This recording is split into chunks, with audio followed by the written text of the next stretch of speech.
बच्चों class 11th का second chapter motion in a straight line, जिसमें हमने बहुत सारे टॉपिक पे डिस्कशन कर लिया था।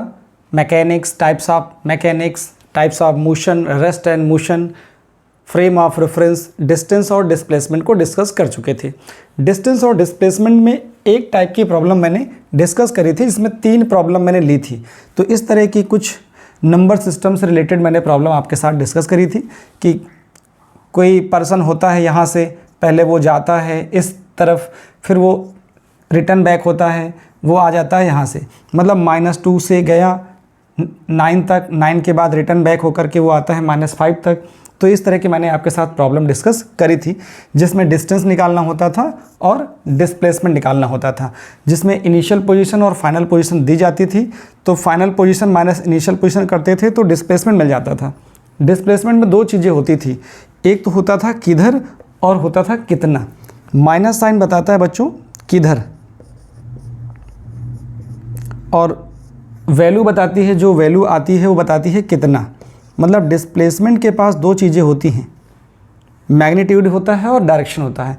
जो साइन है वो डायरेक्शन को बताता है और मैग्नीट्यूड तो मैग्नीट्यूड को बताएगा। जो नंबर होगा कितना आएगा वो मैग्नीट्यूड को बता देगा, इस तरह से। और डिस्टेंस कभी भी नेगेटिव नहीं होता है, डिस्प्लेसमेंट नेगेटिव भी हो सकता है, 0 भी हो सकता है और पॉजिटिव हो सकता है। लेकिन जो डिस्टेंस है वो या तो 0 होगा या फिर पॉजिटिव होगा। इतनी बात आपको समझ में होपफुली फर्स्ट लेक्चर में आ गई होगी। अब मैं बात करने जा रहा हूँ सेकेंड टाइप की प्रॉब्लम, जब कोई ऑब्जेक्ट या कोई पार्टिकल मूव करता हो किस पर, सर्कुलर पाथ पर, तो कैसे प्रॉब्लम को डील करना होता है। तो इसको मैं रिमूव कर देता हूँ। तो हेडिंग लगा लीजिए, distance and displacement type second, distance and displacement.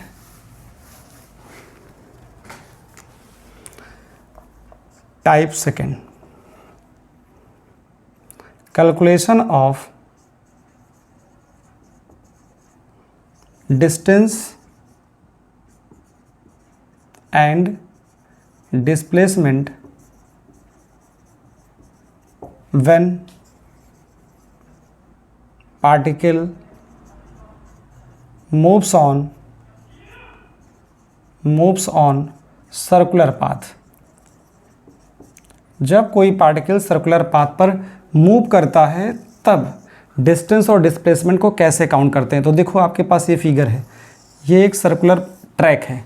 इस ट्रैक पर अगर कोई पार्टिकल हमारा यहाँ से चलना शुरू करे, ठीक है, इस पॉइंट से, ए पॉइंट से, और घूमते घूमते वो यहाँ पर आ जाए, कहाँ पर, इस पॉइंट पे आ जाता है, इस पॉइंट पे पहुँच जाता है। ये हमने पॉइंट ले लिया है बी, तो इस पॉइंट पे आ गया। इसका मतलब है कि आपको ये पता है और आपको ये पता है, ये हो गया डिस्टेंस। ये रेडियस आपको मालूम होती है कि कितनी है, सर्कुलर पाथ है तो रेडियस तो मालूम ही होगी, क्लियर है। अब आपको ए से बी तक जाने में कितना डिस्टेंस ट्रेवल किया पार्टिकल ने और कितनी डिस्टेंस ट्रेवल किया, उसके निकालने के लिए बच्चों एक फॉर्मूला होता है। क्या होता है, एक बेसिक सा कंसेप्ट है। उसका क्या डेरिवेशन कहाँ से आता है, जब हम बात कर रहे होंगे motion in a plane, vector algebra को समझ रहे होंगे, वहाँ पर मैं आपको इसका डेरिवेशन बता दूंगा। अगर आपको डेरिवेशन की ज़रूरत है कि कैसे ये फॉर्मूला आता है, फिर आप कमेंट बॉक्स में लिखेंगे, फिर मैं उसका डेरिवेशन आपको इसी चैनल पे अपलोड कर दूंगा मैं, ठीक है। अभी देखो यहाँ पे कैसे शॉर्ट ट्रिक से डिस्टेंस और डिस्प्लेसमेंट निकालते हैं। देखो ए से बी गए आप, तो डिस्टेंस निकालने का क्या तरीका होता है, डिस्टेंस निकालने का सिर्फ ये सिंपल सा तरीका है। डिस्टेंस होता है बच्चों आर थीटा। क्या होता है, आर थीटा। थीटा किस में होना है, theta should be in radian, theta should be in radian. कुछ लोगों को रेडियन में कन्वर्ट करना नहीं आ रहा होगा, बता देता हूँ। जैसे रेडियन में कन्वर्ट करना है किसको, 60 डिग्री को बच्चों रेडियन में कन्वर्ट करना है। तो रेडियन में कन्वर्ट करने के लिए क्या करना है, 60 इंटू π/180 कर दीजिए। तो यहाँ से 60 से 180 कैंसिल हो जाएगा तो π/3 आ जाएगा, तो ये रेडियन में आ जाएगा।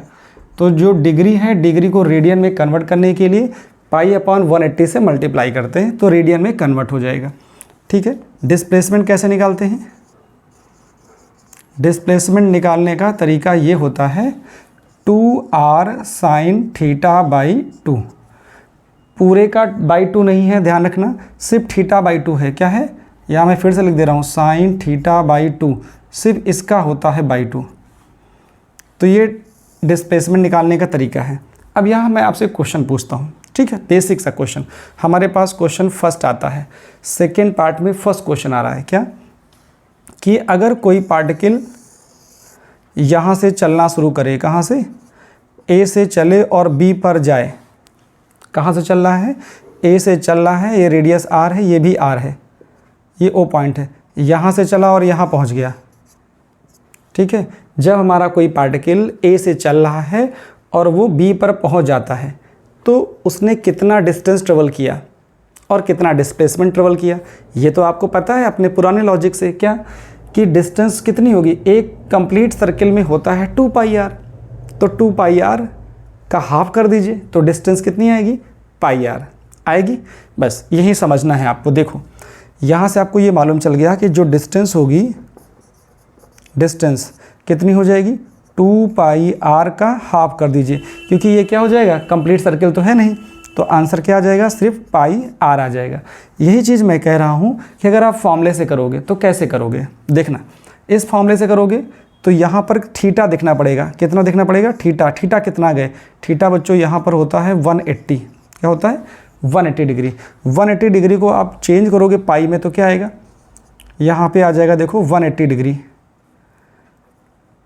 180 डिग्री है, इसको चेंज कर लो तो 180 इंटू पाई अपॉन 180, तो ये 180 कैंसिल हो जाएगा, तो क्या आ जाएगा, पाई रेडियन आ जाएगा।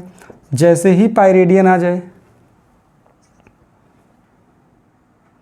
जैसे ही पाई रेडियन आ जाए, क्या करना है आपको, आपको कुछ नहीं करना है। डिस्टेंस कैसे निकालोगे, डिस्टेंस निकालने का फॉर्मूला ऊपर लिखा है, आर लिखो, आर कितना है, आर है, यहाँ पे 2 पाई आर है तो कैपिटल आर लिख लो, तो यहाँ से आंसर क्या आएगा, पाई आर। फॉर्मूले से लिखोगे तो क्या आएगा, आर की जगह पे आर, थीटा की जगह पे पाई, तो आया ना पाई आर, इसमें कोई प्रॉब्लम नहीं होगी, ये आंसर मीटर में आ जाएगा। अब ज़रा डिस्प्लेसमेंट की बात करो,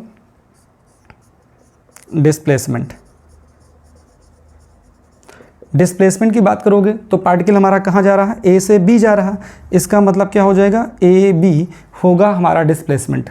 तो ए बी का मतलब ये आर और ये आर कितना हो जाएगा, 2r हमारा डिस्प्लेसमेंट होगा। इसी चीज़ को ज़रा फॉर्मूले से करके देखिए क्या आएगा जाके।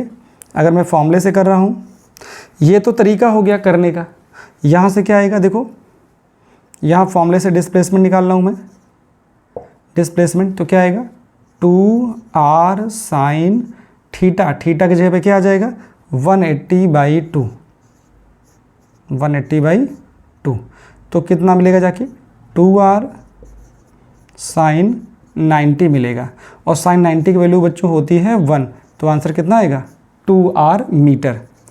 तो ये तो ठीक है ही है, ये बहुत ही अच्छा है, इससे आप कम से कम टाइम में, जितना भी शॉर्ट टाइम लग सकता है इसको करने में, उससे ज़्यादा ही इस तरह के कैलकुलेशन करने में लगेगा। जब भी आपको डिस्टेंस डिस्प्लेसमेंट निकालना है, आप इस तरह से फॉर्मूला यूज़ करके कर सकते हैं। जैसे मैं बात करूं इस फॉर्मूले के लिए, इस फिगर के लिए, ये फिगर नंबर हमारे पास क्या आ जाएगा, यहाँ मैं लिख दूँ 120 डिग्री, क्या लिख दूँ 120 डिग्री। तो ये क्वेश्चन नंबर ए हो गया था, इसको मैं बात कर रहा हूँ बी की। यहाँ पे ज़रा देखो, इसका सोल्यूशन बनाइए। यहाँ पे डिस्टेंस और डिस्प्लेसमेंट निकालना है, क्या निकालना है, डिस्टेंस और डिस्प्लेसमेंट निकालना है। कैसे निकलेगा बच्चों बताइए, कर लिया, चलिए देखिए। सबसे पहला काम, जो थीटा दिया जाए उसे किस में कन्वर्ट करना है, रेडियन में। तो थीटा हमें दिया गया है किस में, थीटा इक्वल टू दिया है 120 डिग्री, इसको रेडियन में कर लो तुरंत, 120 इंटू पाई अपॉन 180, तो क्या आ जाएगा, 0 से 0 कैंसिल, और 6 3 जा 18, यह आ जाएगा 2 पाई/3। ये हमारे पास आ गया है रेडियन में वैल्यू। अब डिस्टेंस क्या होगी, तुरंत निकालिए। जो डिस्टेंस होगी, डिस्टेंस का फॉर्मूला होता है आर थीटा, तो आर तो हमारे पास आर है, और थीटा की जगह पे कितना है, थीटा की जगह पे ये आ जाएगा, तो ये आ जाएगा कितना, आर, और थीटा में आ गया 2 पाई/3, तो आंसर हो गया 2 पाई r/3। ये हो जाएगा आंसर मीटर में। तो इस तरह से डिस्टेंस आप निकाल लेते हो। क्लियर हुआ? डिस्टेंस निकालना बिल्कुल आसान है अगर आप फॉर्मूले से कर रहे हैं। सिर्फ क्या लगाना है, आर थीटा लगाना है, थीटा रेडियन में रखना है। ऐसे ही डिस्प्लेसमेंट निकाल दीजिए। जो डिस्प्लेसमेंट होगा वो क्या होगा, 2r साइन थीटा बाई 2। ध्यान रखना, कभी गलती हो सकती है आपसे कि आप 2 से 2 ही काट दो, फिर क्वेश्चन गलत हो जाएगा। यहाँ से क्या आएगा, अभी देखो 2 से 2 कैंसिल मत कर देना, थीटा बाई 2 है, थीटा है 120, तो 2r साइन 120 डिग्री बाई 2। इसका मतलब ये हो जाएगा 2r साइन 60 हो गया। क्या हो गया, साइन 60। और साइन 60 की वैल्यू होती है 2r रूट 3 बाई 2। क्या आएगा, रूट 3 बाई 2। 2 से 2 कैंसिल हो जाएगा, तो आंसर बच्चों क्या मिल जाएगा यहाँ से, ये मिल जाएगा रूट 3r मीटर।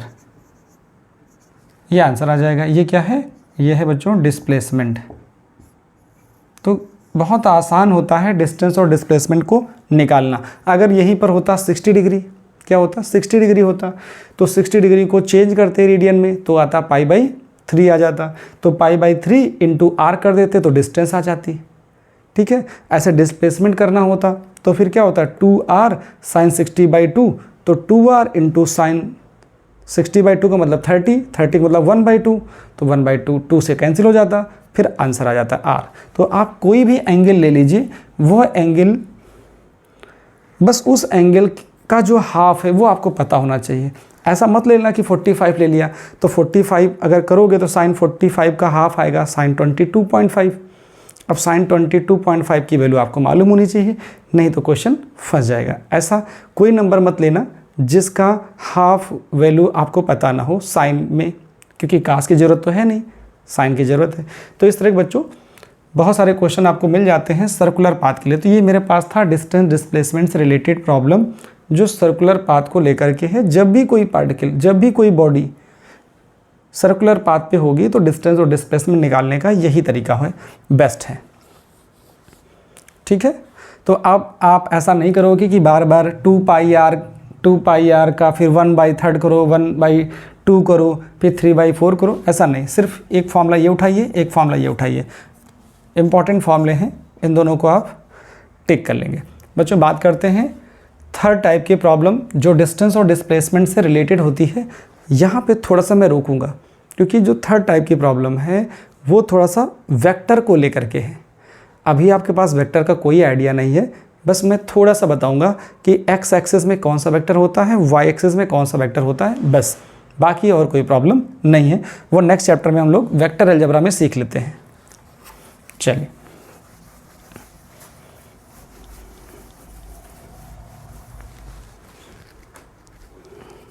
हेडिंग लगाइए type third.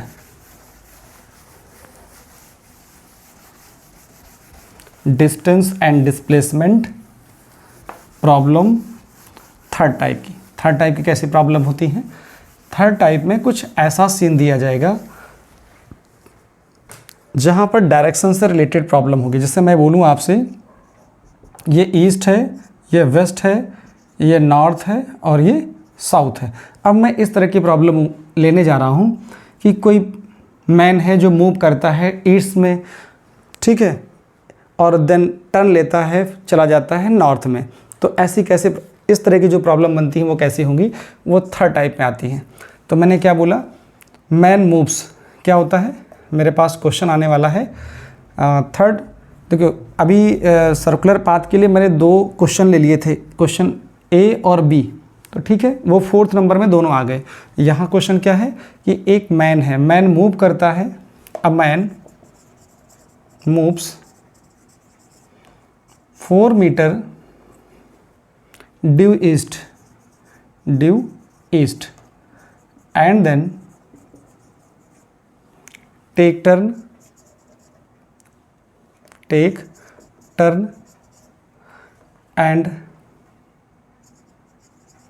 moves 3 metre due north. Question में सिर्फ इतना है, एक आदमी है जो पहले ईस्ट में चलता है, फिर टर्न लेता है, फिर नॉर्थ में जाता है। अब आपको क्या करना है, calculate the distance and displacement.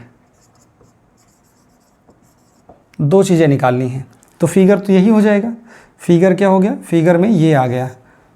तो पहले कोई बंदा है जो यहाँ पे था, ईस्ट में जा रहा है, तो मैंने क्या बोला था आपसे, थोड़ा सा वेक्टर लगाएंगे। वेक्टर क्या लगाना है वो सीख लेते हैं। ये हो गया ईस्ट, ये हो गया वेस्ट, ये हो गया नॉर्थ, ये हो गया साउथ। एक्स एक्सिस में जो वेक्टर होता है उसको बोलते हैं आई कैप। क्या बोलते हैं, आई कैप। और जो वाई एक्सिस में वेक्टर होता है उसको बोलते हैं जे कैप। सिर्फ इतना जानते रहिए, सब हो जाएगा। एक्स में आई कैप, वाई में जे कैप। ये सिर्फ डायरेक्शन को बताने के लिए होता है। हम ड्यू ईस्ट ड्यू नॉर्थ नहीं बोलेंगे। हमने लिख दिया 3 मीटर 3 आई कैप, इसका मतलब है कि 3 मीटर है कहाँ पे, एक्स डायरेक्शन में। अगर मैंने लिख दिया 4 जे कैप, तो इसका मतलब 4 मीटर है जे कैप में। तो आपको पूरी बातें समझ में आ जाएंगी। यहाँ पे ज़रा देखो, 3 मीटर कहाँ गए हैं, ईस्ट में, तो ये हो गया 3 आई कैप। क्या हो जाएगा, ये इधर आई कैप है, तो ये हो जाएगा 3, इधर 3 हो गया, इसका मतलब 3 मीटर हो गया ईस्ट में। फिर कहाँ गया मैन जाता है 4 मीटर, 4 मीटर जाता है किधर, 4 मीटर जाता, देखो पहले 4 मीटर है बच्चों, पहले 4 मीटर गया ईस्ट में, फिर 3 मीटर जाता है नॉर्थ में, तो यहाँ जाके रुक जाएगा। अब क्या होगा, यहाँ से जो ये चीज़ है, ये इसका डिस्प्लेसमेंट है। क्या है, डिस्प्लेसमेंट वेक्टर है, वो एस वेक्टर है। आपको एस वेक्टर निकालना है कि डिस्प्लेसमेंट कैसे निकलेगा। तो कैसे लिखोगे, ये जो वेक्टर होता है, ये वेक्टर इस वेक्टर का और इस वेक्टर का सम होता है। तो लिखेंगे कैसे, यहाँ देखो सॉल्यूशन, डिस्प्लेसमेंट वेक्टर, डिस्प्लेसमेंट, यहाँ डिस्प्लेसमेंट मैं लिखने जा रहा हूँ वेक्टर एस। एस नहीं लिख रहा हूँ, एस मतलब डिस्टेंस और एस वेक्टर का मतलब डिस्प्लेसमेंट। कैसे आएगा, ये और ये ऐड करना है, तो इसको, ये मैग्नीट्यूड है, डायरेक्शन ये है। अगर मैं लिखूँगा 4 आई कैप, इसका मतलब है 4 मीटर ड्यू ईस्ट है। अगर मैं लिखता हूँ प्लस 3 मीटर जे कैप, इसका मतलब 3 मीटर है ड्यू नॉर्थ। तो ये ईस्ट में गया फिर नॉर्थ में गया, तो दोनों को ऐड कर लिया, वेक्टर से ऐड किया, तो ये मिल जाता है डिस्प्लेसमेंट। अभी ये डिस्प्लेसमेंट आया है, ठीक है। अब ये इस डिस्प्लेसमेंट का मैग्नीट्यूड कितना है वो ज़रा देखो। यहाँ मैग्नीट्यूड कितना आ जाएगा, इसका मैग्नीट्यूड क्या आ जाएगा, इसका मैग्नीट्यूड आ जाएगा डिस्प्लेसमेंट का, यहाँ पे आएगा 4 का स्क्वायर और प्लस 3 का स्क्वायर। मतलब मैं लिखता हूँ आई कंपोनेंट ऑफ आई या कोफिशिएंट ऑफ आई का स्क्वायर, कोफिशिएंट ऑफ जे का स्क्वायर। तो यहाँ से क्या मिल गया जाके, ये बच्चों मिल गया 16 + 9, तो ये हो जाता है √25, ये हो जाता है 5 मीटर। तो जो डिस्प्लेसमेंट का मैग्नीट्यूड आया, देखो ये डिस्प्लेसमेंट वेक्टर है, ये डिस्प्लेसमेंट का मैग्नीट्यूड 5 मीटर है। आप ऐसे भी कर लो, क्योंकि जब टेक टर्न ड्यू नॉर्थ, तो इसका मतलब 90 डिग्री पे टर्न लेगा। जैसे आप चल रहे हो, टेक टर्न, इसका मतलब 90 डिग्री पे लेना है। तो यहाँ पे देखो पाइथागोरस अप्लाई करोगे तब भी आपको एस की वैल्यू 5 मीटर मिल जाएगी, ठीक है। अब मैं निकालने जा रहा हूँ डिस्टेंस। डिस्टेंस कैसी आएगी, डिस्टेंस बच्चों क्या होगी, 4 metre + 3 metre, 4 metre + 3 metre = 7 metre. Distance, अगर रास्ता सीधा होता है तो डिस्टेंस और डिस्प्लेसमेंट सेम होते हैं, लेकिन रास्ता अगर टेढ़ा हो जाए तो डिस्टेंस हमेशा ज़्यादा होता है डिस्प्लेसमेंट से। क्लियर है, ये आ गया। यहाँ पे इस क्वेश्चन में एक चीज़ और पूछ सकते थे कि डिस्प्लेसमेंट की डायरेक्शन क्या है। डायरेक्शन कहाँ से देते हैं, एक्स एक्सिस से देते हैं। डायरेक्शन ऑफ डिस्प्लेसमेंट क्या होगा, अगर ये पूछा जाता क्वेश्चन में डायरेक्शन ऑफ डिस्प्लेसमेंट, तो हम दे सकते थे क्या, tan theta is equal to, यहाँ से देखना है कंपोनेंट ऑफ ये coefficient of j cap, coefficient of j cap, नीचे होता है कोफिशिएंट ऑफ आई कैप। तो कोफिशिएंट जे का कितना है 3, और कॉफिशेंट आई का कितना है 4, तो 3/4 बच्चों एक वैल्यू होती है, किसकी होती है, ये होती है tan 37 की। तो इसका मतलब थीटा की वैल्यू कितनी आ जाएगी 37 डिग्री फ्रॉम आई कैप या फ्रॉम ईस्ट, ईस्ट से आ गया, from east, from x axis लिख देता हूँ, फ्रॉम एक्स एक्सिस ज़्यादा अच्छा लगेगा आपको। एक्स एक्सिस से कितना है 37 डिग्री। मैं 2 एंगल बता रहा हूँ, आप उनको लर्न भी कर लेंगे। एक बच्चों एंगल ये होता है 3 होता है, ये 4 होता है, ये 5 होता है, तो ये एंगल होता है 37 डिग्री। अगर दूसरा एंगल ये है, अगर ये हो जाए 53 डिग्री तो इसका मतलब ये 4 हो जाएगा, ये 3 हो जाएगा, ये 5 हो जाएगा, ठीक है। अगर 4/3 आता है तो tan 53 होगा, अगर 3/4 आता है तो इसका मतलब है कि tan 37 होगा। तो यहाँ से ये वैल्यू क्लियर हो जाती है। अब बच्चों मैं लेता हूँ नेक्स्ट प्रॉब्लम जो टाइप 3 की ही होगी। पहले इसका स्क्रीनशॉट ले लीजिए, फिर 3rd टाइप की नेक्स्ट प्रॉब्लम लेते हैं। चलिए नेक्स्ट प्रॉब्लम देखते हैं। कहीं कहीं आपको ऐसा देखने को मिलेगा, कैसा मिलेगा कि मैन क्या करेगा, मैन ट्रेवल्स, अ मैन, केवल आपको क्वेश्चन की लैंग्वेज समझनी है बस, क्वेश्चन में कुछ नहीं है। A man travels 5 metre due east and then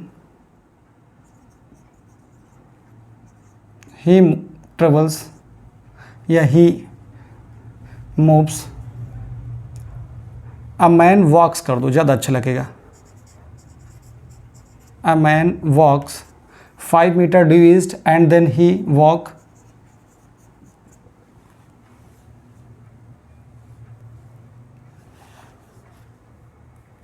10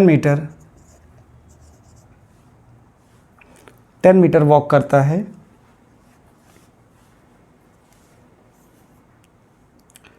और कहाँ वॉक करेगा, ये एक नया वर्ड लेने जा रहा हूँ जिसमें आपको थोड़ा सा परेशानी होगी, लेकिन उस वर्ड का मतलब ही समझाना है। क्या, 10 metre east of north, 10 metre east of north, east of north, बस ये ईस्ट ऑफ नॉर्थ या कहीं लिखा हो वेस्ट ऑफ नॉर्थ या लिखा हो ईस्ट ऑफ साउथ या लिखा हो सकता है कि वेस्ट ऑफ साउथ, तो इसका क्या मीनिंग होता है, मीनिंग क्या होता है बस वो समझना है। आपको निकालना है find the displacement, find displacement, बस ये निकालना है कि डिस्प्लेसमेंट एक्चुअली में है कितना। तो फिगर आपको समझ में आएगा। देखो क्या लिखा है 5 मीटर ड्यू ईस्ट, तो पहले तो 5 मीटर ड्यू ईस्ट में चले जाइए, ये हो जाएगा 5 मीटर हो जाएगा।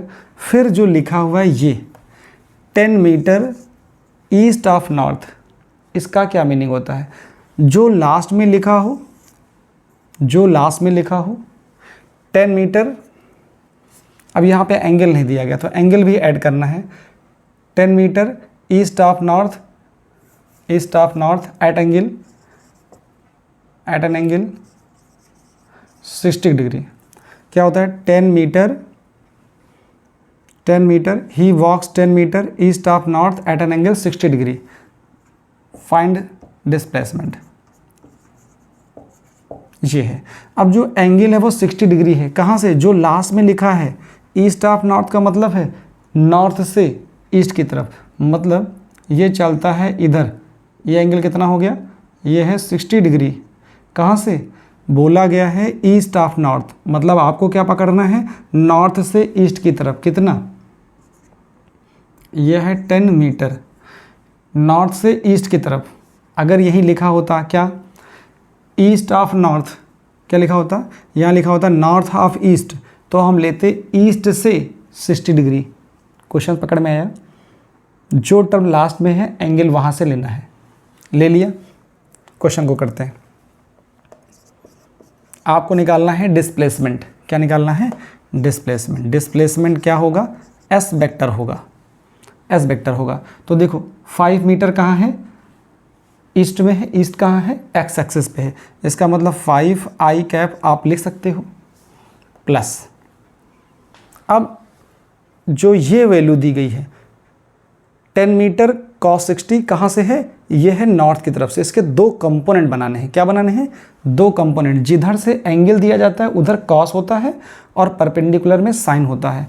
तो इसका एक कंपोनेंट इधर कितना आएगा, इधर आ जाएगा 10 cos 60, और इधर जो आएगा बच्चों वो क्या आएगा, इधर कंपोनेंट जो आएगा वो आएगा 10 sin 60 डिग्री।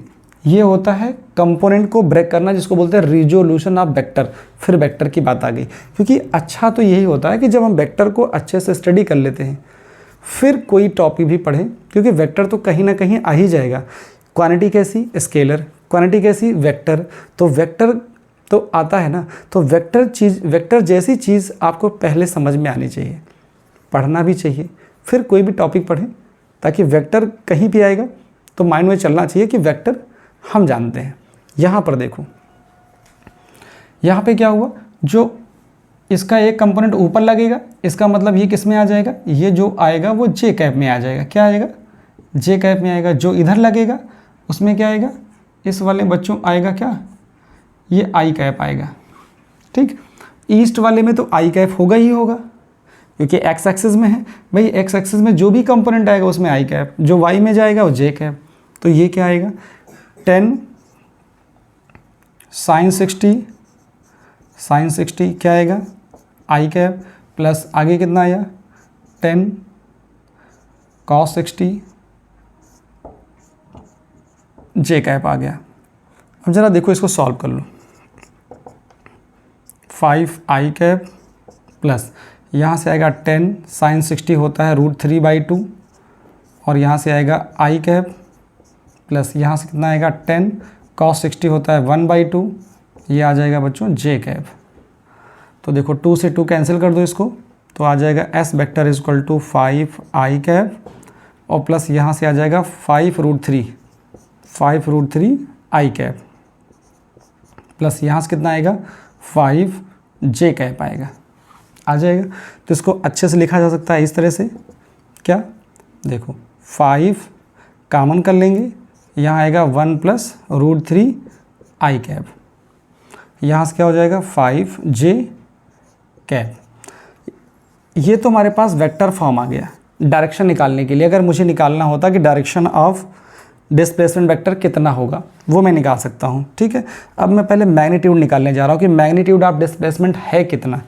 तो यहाँ से कितना आएगा, एस वेक्टर को निकालेंगे तो एस निकल आएगा, कितना आएगा, एस आ जाएगा।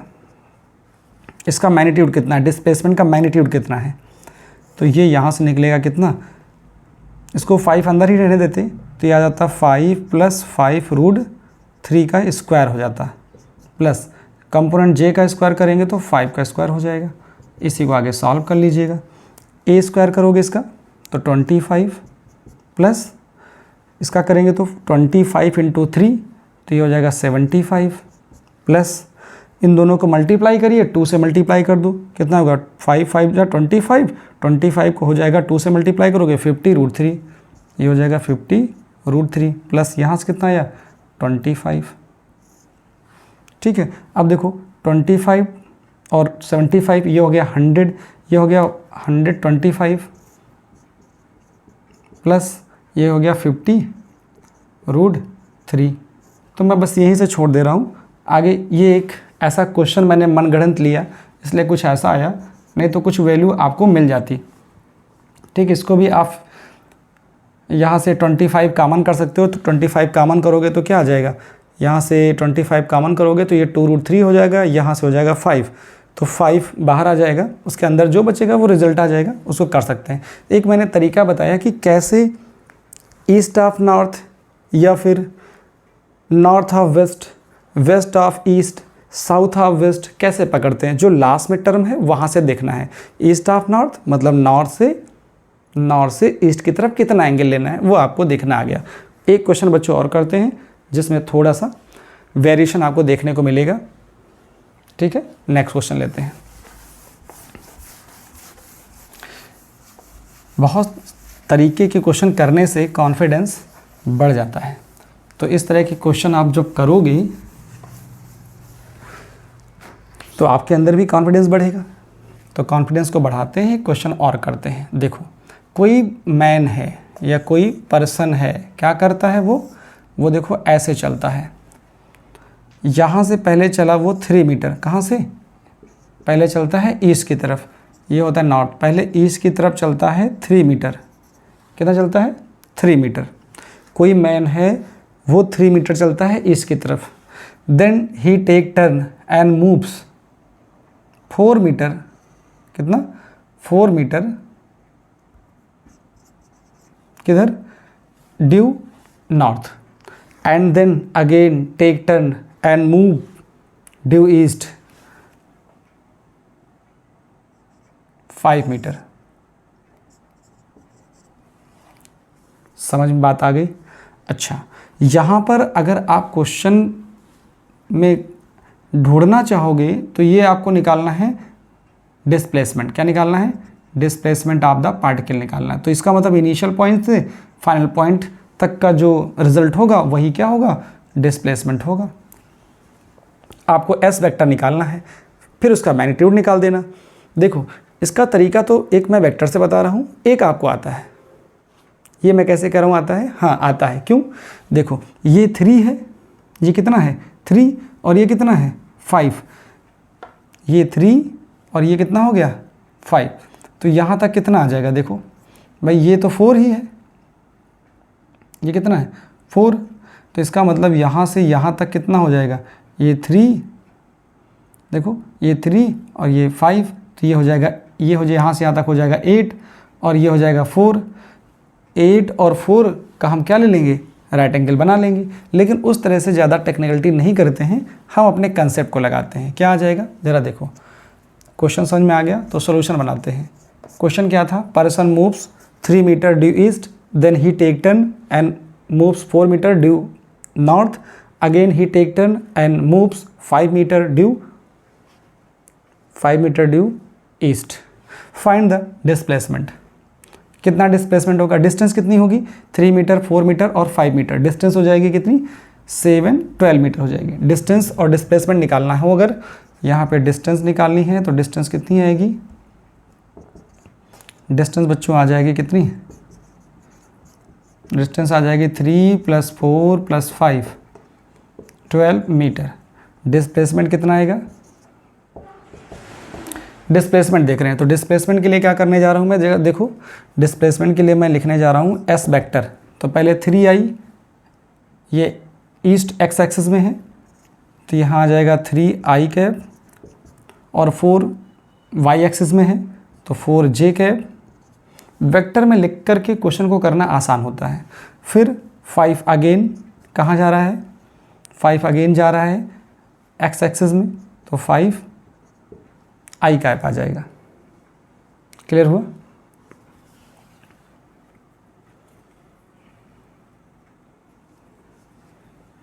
चलिए, यहाँ तक आ गया। अभी क्या होगा?